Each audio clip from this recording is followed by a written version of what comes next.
ونعوذ بالله من شرور أنفسنا ومن سيئات أعمالنا من يهده الله فلا مضل له ومن يضلل فلا هادي له أشهد أن لا إله إلا الله وحده لا شريك له وأشهد أن محمدا عبده ورسوله لا نبي بعده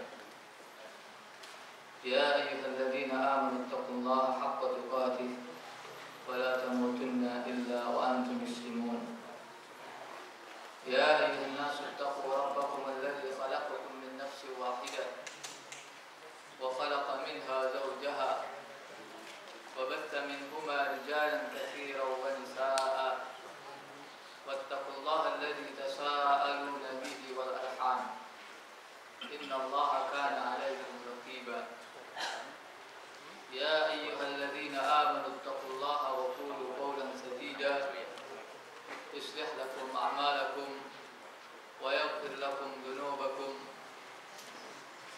ومن يطع الله ورسوله فقد فاز فوزا عظيما أما بعد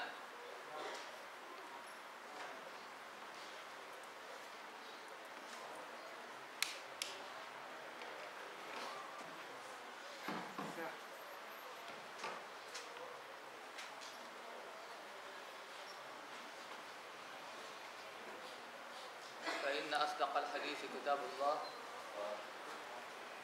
وخير الهدي هدي محمد صلى الله عليه وسلم وشر الأمور محدثاتها وكل محدثة بدعة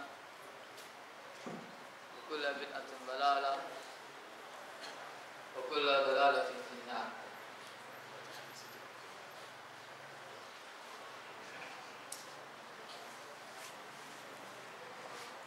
Hadirin dan hadirat, ikhwah dan akhwat rahimakumullah. Alhamdulillah, dengan izin Allah Subhanahu wa taala, pagi hari ini kita bisa berkumpul di masjid ini untuk bersama-sama mengkaji sejarah hidup seorang sahabat yang agung. Kenapa kita harus mengkaji sejarah hidup sahabat ini yang bernama atau yang lebih terkenal dengan sebutan Abu Bakar As-Siddiq?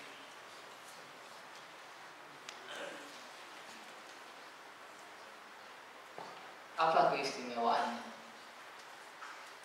Kenapa kita tidak mengkaji Rasulullah saja sebagai teladan yang utama? Kenapa pula kita harus mengkaji Abu Bakar? Tentunya bukan satu hal yang sia-sia atau yang tidak memiliki nilai kalau kita mengkaji Abu Bakar. Karena Rasulullah Sallallahu Alaihi Wasallam bersabda,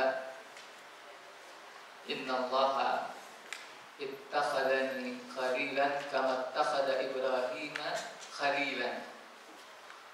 Walau kuntu muttakhidan ahadan khalilan lattakhadtu Aba Bakrin khalilan. Sesungguhnya Allah telah menjadikanku khalil, sebagaimana Allah menjadikan Ibrahim khalil. Seandainya aku menjadikan seseorang sebagai khalil, maka akan aku jadikan Abu Bakar seorang khalil. Apa itu khalil? Khalil dalam bahasa Arab diambil dari kata khullah. Khullah artinya celah. Seorang disebut khalil kalau setiap celah dalam hatinya telah tertutupi oleh orang yang dicintai. Jadi kalau Nabi Muhammad sallallahu alaihi wasallam dan Ibrahim alaihi salam disebut Khalilullah, kekasih Allah. Dalam bahasa sederhananya, Khalil itu kekasih. Seorang yang seluruh hatinya, seluruh celah hatinya telah tertutupi oleh yang dicintai. Tidak sedikit pun atau tidak satu celah pun dalam hatinya tersisa untuk selain yang dicintai. Di dunia ini hanya ada dua Khalil. Pertama Nabi Ibrahim, yang kedua Nabi kita Nabi Muhammad SAW. Nah, kata Rasulullah, seandainya aku menjadikan seseorang Khalil, maka Abu Bakarlah orang yang pantas menjadi Khalil Muhammad. Tidak ada orang lain. Ini menunjukkan apa? Menunjukkan kecintaan yang luar biasa dari Abu Bakar kepada Rasulullah Shallallahu Alaihi Wasallam, sampai tidak ada sedikit pun celah dalam hatinya selain untuk Allah dan Rasulnya. Ini menunjukkan sebuah keutamaan yang luar biasa, tidak dimiliki oleh orang lain. Sebab Rasulullah Shallallahu Alaihi Wasallam sendiri mengatakan, almar'u ma'aman ahab. Seseorang itu selalu bersama orang yang dicintainya. Abu Bakar As-Siddiq radhiyallahu anhu adalah seorang yang tidak pernah lepas dari Rasulullah Shallallahu Alaihi Wasallam. Perjuangan Rasulullah Shallallahu Alaihi Wasallam tidak lepas dari perjuangan Abu Bakar As-Siddiq radhiyallahu anhu. Untuk itulah kita mencoba pagi hari ini mengkaji sebagian dari sejarah hidupnya, karena kalau kita baca seluruhnya 1,5 jam itu atau 1 jam mungkin ini tidak cukup ya. Hidup beliau berapa tahun? Ada yang pernah tahu? Beliau umurnya berapa tahun ketika meninggal? Sama dengan umur Nabi Muhammad SAW ketika meninggal. Ya. Dimakamkan di mana? Di sisi Rasulullah SAW. Banyak sekali sikap dan tindakannya persis dengan sikap dan tindakan Rasulullah SAW, sebagaimana banyak sekali perkataan-perkataannya yang mirip dengan perkataan Rasulullah SAW, yang menunjukkan betapa kedekatan dan betapa kecintaan serta bagaimana dukungan Abu Bakar As-Siddiq radhiyallahu anhu terhadap Rasulullah SAW dan perjuangan dakwah. Kita lihat sekarang, atau kita mulai dari nama beliau yang dikenal oleh semua umat Islam adalah Abu Bakar. Orang Indonesia kadang salah menyebutnya Abu Bakar. Ya, saya khawatir disebut Abu Bakar karena dekat dengan Abu Gosok. Ya, yang benar Abu Bakar, bukan Abu Bakar. Namun orang Indonesia kadang agak kesulitan menyebut dua huruf mati bergandengan, gitu ya. Makanya sering kali kita dengar Abu Bakar, padahal yang benar Abu Bakar. Nah, namanya siapa? Abu Bakar itu bukan nama, ya, karena dalam bahasa Arab kalau sebutan yang dimulai dengan Abu kalau laki-laki atau Ummu untuk perempuan itu namanya kunyah. Ya, Abu Bakar ini bukan nama, tapi kunyah. Cuma kalau orang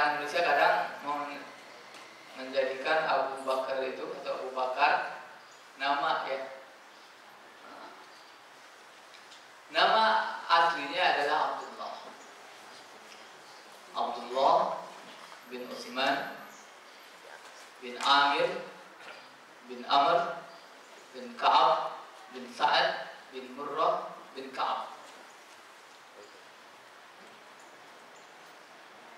Nasabnya ini bertemu dengan nasab Rasulullah Shallallahu Alaihi Wasallam pada kakeknya yang kelima, Murrah, Murrah bin Ka'ab. Nama beliau Abdullah bin Utsman. Jadi nama Abdullah itu sudah terkenal, sudah lazim dipakai oleh orang-orang Arab sebelum diutusnya Nabi Muhammad Sallallahu Alaihi Wasallam. Dan Rasulullah Sallallahu Alaihi Wasallam sendiri mengatakan bahwa dalam hadis sahih diriwayatkan oleh Imam Muslim, ahabbul asma ilallah Abdullah wa Abdurrahman. Ahabbul asma ilallah Abdullah wa Abdurrahman. Nama yang paling dicintai oleh Allah adalah Abdullah dan Abdurrahman. Nah, ini nama yang paling bagus. Cuma kalau di Indonesia sangat disayangkan orang kadang ketika menamai atau dinamai Abdullah tidak disebut dengan sempurna. Ya, suka dipotong-potong. Abdullah itu kadang dipanggil Gulo atau Ulo atau Gul atau Agul, yang semuanya tidak ada artinya. Ya, jauh dari maksud yang sebenarnya. Kata Abdullah itu, Abdullah artinya apa? Abdullah, hamba Allah. Gelar yang paling mulia, yang paling utama yang diberikan oleh Allah Subhanahu wa taala kepada seseorang, termasuk pada nabinya. Ya, Allah Subhanahu wa taala berfirman, subhanalladzi asra bi 'abdihi lailan minal masjidil haram ila masjidil aqsa. Kata Abdullah itu yang luar biasa maknanya. Ya, cuma saya tadi orang-orang Indonesia kadang tidak menyelami kedalaman makna Abdullah, ya, sehingga mempermainkan nama itu menjadi sebutan-sebutan yang sama sekali tidak berarti. Jadi tolong ini nanti yang punya nama Abdullah atau punya anak yang namanya Abdullah, ya, dipanggil secara sempurna gitu. Jangan diputus-putus atau jangan dipotong-potong. Ya. Abdullah bin Utsman. Jadi nama ini sudah terkenal di kalangan orang Arab, dan banyak sekali orang-orang Arab di masa jahiliyah yang menamai dirinya atau menamai anaknya dengan nama Abdullah. Beliau adalah seorang yang benar-benar memiliki keistimewaan. Ya, baik setelah masuk Islam ataupun sebelum masuk Islam. Sebelum masuk Islam, beliau adalah seorang yang terkenal di kalangan orang Arab sebagai orang yang memiliki kecerdasan yang luar biasa.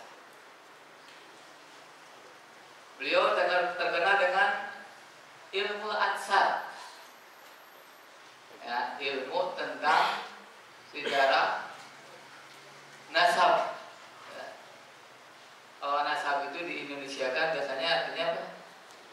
Keturunan, ya.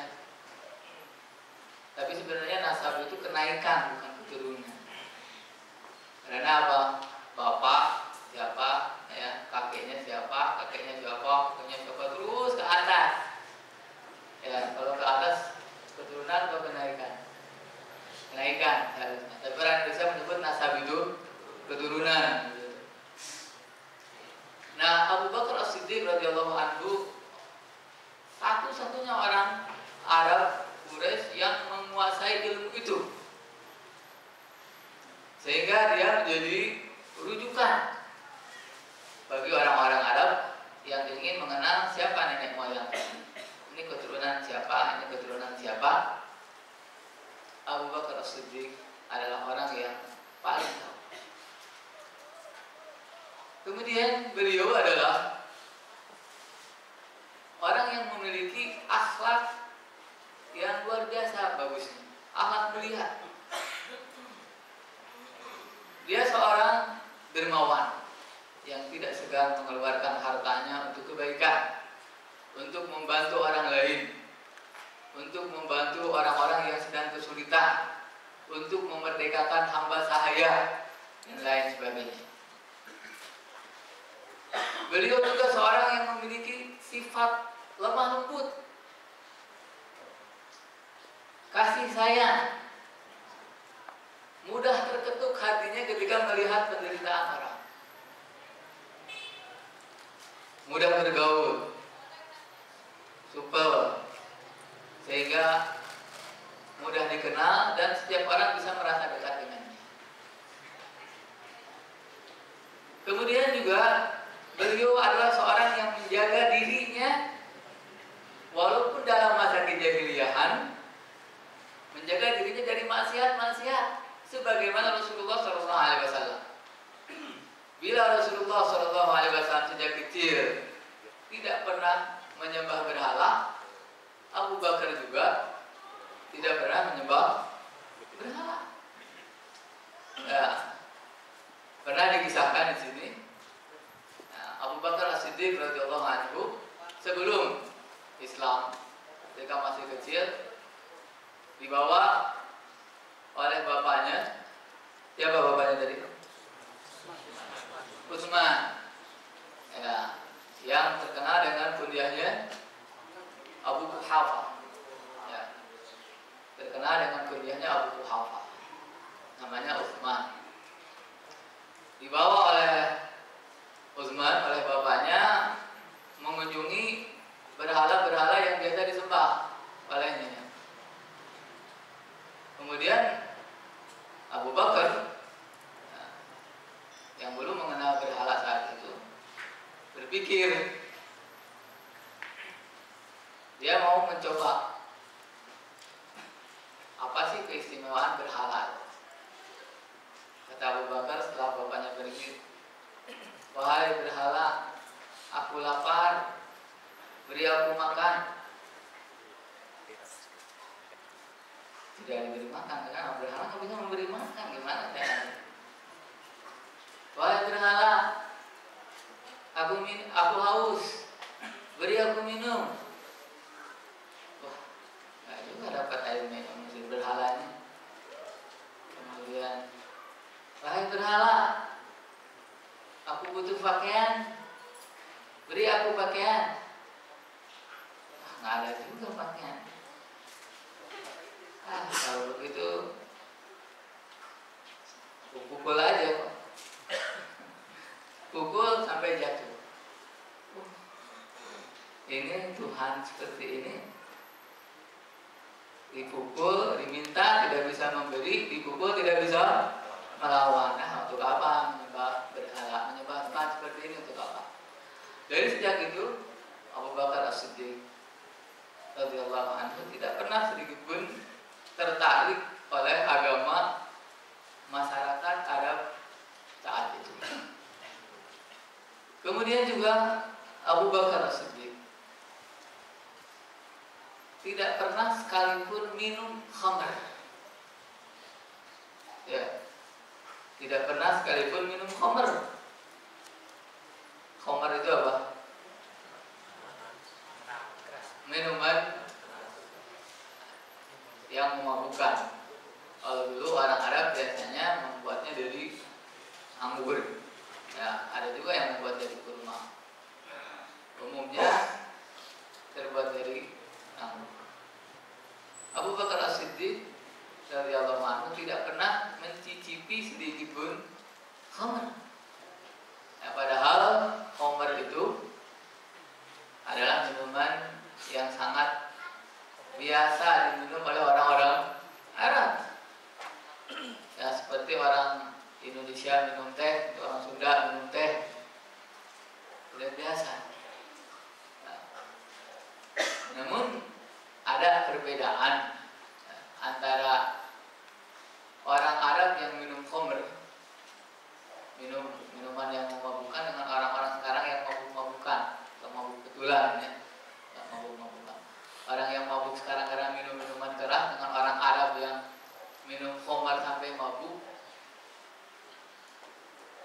Perbedaannya, kalau orang-orang Arab dulu setelah mereka minum kemudian mabuk, mereka menjadi orang yang dermawan walaupun rasanya pelit. Ya, jadi mereka itu ketika mabuk itu mudah memberi siapa saja. Begitupun judi, ya, perjudian dan pada mereka saat itu tidak seperti perjudian orang di zaman sekarang. Kalau orang-orang Arab saat itu judi kemudian menang, uangnya untuk apa? Kemenangannya untuk membagi janda-janda, orang-orang miskin. Makanya ketika ada aturan ketika ditanya yas'alunaka 'anil khamri wal maisir, mereka bertanya kepadamu tentang khamr dan maisir, tentang khamr dan judi. Apa jawabnya? Qul bihi ma ismun kabir wa manafi' linnas. Katakan kepada mereka bahwa di dalam keduanya itu ada ism kabir, dosa besar, tapi manafi' linnas, ada manfaat bagi manusia. Nah, oleh karena itu juga orang Arab menyebut anggur. Nah, salah satu sebutannya adalah karom. Nah, mereka menyebut anggur itu, orang Arab banyak sekali ya menamai sesuatu, dan umumnya ini kaidah dalam bahasa Arab. Orang Arab itu menamai suatu benda itu sesuai dengan fungsinya atau sesuai dengan karakter atau sifatnya. Nah, satu contoh misalnya yang dekat dengan kita sekarang. Ini apa nih bahasa Indonesia? Kumis ya. Bahasa Arabnya apa? Syarib. Orang Arab menyebutnya syarib. Orang Indonesia kenapa menyebut kumis itu kumis? Kenapa kumis itu disebut kumis? Ya karena dari dulunya gitu.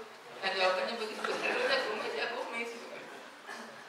Apa fungsi kumis? Mengumisi. Nah, ada mengumisi dalam bahasa Indonesia.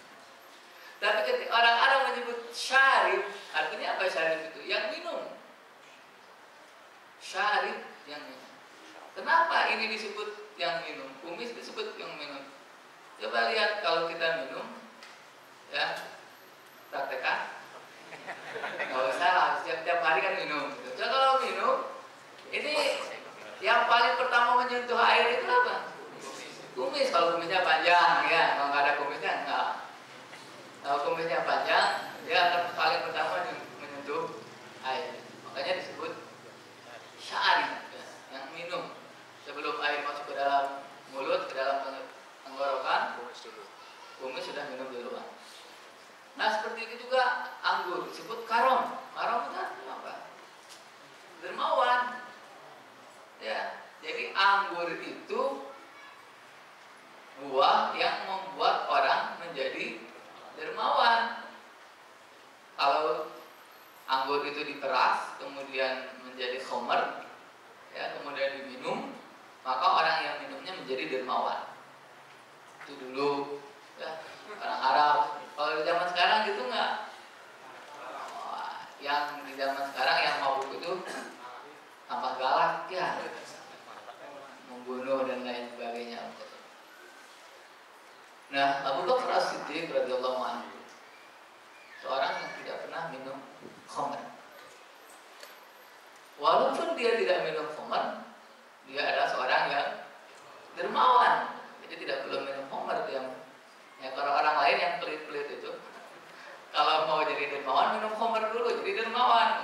Kalau Abu Bakar, ya, tanpa itu pun dia adalah seorang yang dermawan. Nah, beliau memiliki setelah masuk Islam memiliki banyak gelar. Ya. Pertama, gelarnya yang paling terkenal adalah As-Siddiq. As-Siddiq. As-Siddiq itu apa?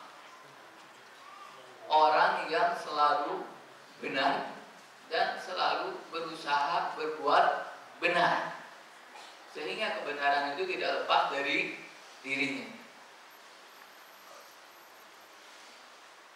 Oleh karena itu, siddiq ini adalah tingkatan kedua setelah para nabi, ya. Ketika Allah Subhanahu wa taala mengatakan,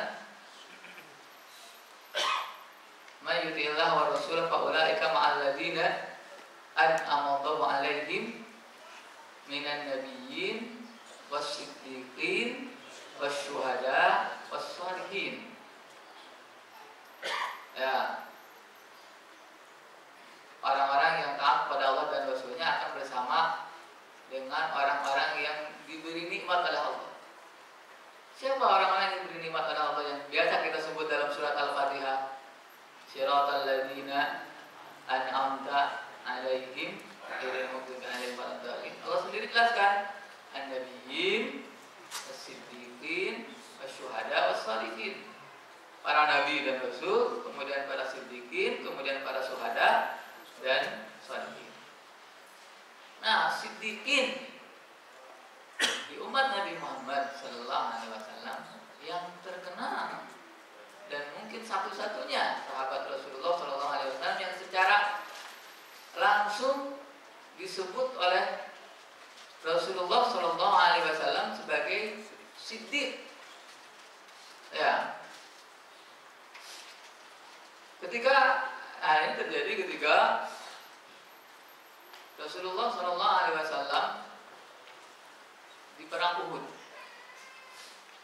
Ketika pasukan muslimin terdesak, ya, setelah para pemanah yang diamanahi oleh Rasulullah sallallahu alaihi wasallam untuk tetap di bukit pemanah Jabal Rumah, mereka turun, kemudian orang-orang kafir musyrik di bawah pimpinan Khalid bin Walid pada saat itu yang masih musyrik mengambil alih bukit pemanah itu dan